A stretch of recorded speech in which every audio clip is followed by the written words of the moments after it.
Prime Day is over. Order you a seatbelt. You're going to need it next week. I'm here to remind people that in the original Constitution, whites aren't mentioned not one time. I'll be reading that on next week as well. The original one. Also, it's not mentioned is niggas, blacks. What is mentioned is Indians and Indians non-tax, which was another class of us. So, if Indians are the only ones that are mentioned in the Constitution, and your grandmama told you we was Indian, or you got Indian in your family, or however they worded it, then no fucking body in this should have no kind of protection status or no other status. There should be no resolutions written for none of you goofy ass people unless it come through one of us. I know y'all like to get little nigga faces to stand at the mic as a spokesperson when you have your little laws passed in Congress or your little resolutions written on the state level. You like to have little nigga faces in the way. That shit don't count. Real niggas only. We know who's who. And we got to get the butter from the duck. Next week I will be getting the butter from the duck. And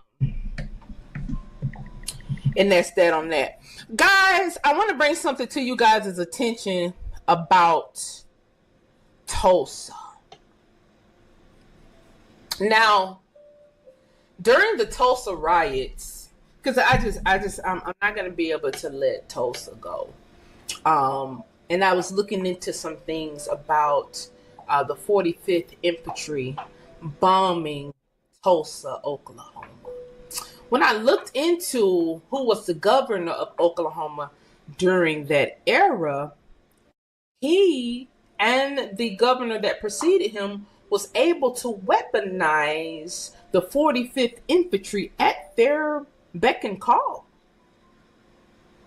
Anytime they wanted to do something weird, they went in to weaponize they used the 45th as dogs.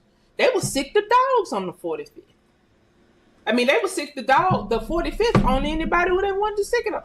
The governor who came after James B.A. Robertson, he was the one that was in the governor of Oklahoma when Tulsa was bombed. The governor who came after him, they was all getting in pieces. The black people was fighting in Oklahoma to get these boys up out of there because of what happened in Tulsa. They were trying to get the white boys up out of there. And the 45th was sick on a whole nother group of black people who was trying to get the governor impeached. Now, if we go back to just the Tulsa riots, the Tulsa massacre, the 45th Infantry dropped bombs down on American citizens. The 45th Infantry was white guys who had already taken over the National Guard in Oklahoma. The guys who they were dropping bombs on were also military men. Now, some people tell the story as if these men were just, black Republicans. We know that they were Republicans. That's the obvious.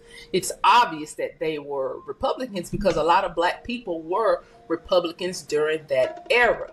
It wouldn't be until later on down the line when they got coerced into being Democrats. Now, the governor at the time was a Democrat. The white governor who sicked the 45th Infantry on them was a Democrat. So you can kind of say the battle was black Republicans versus white Democrats. You can say that, but that's not the important thing.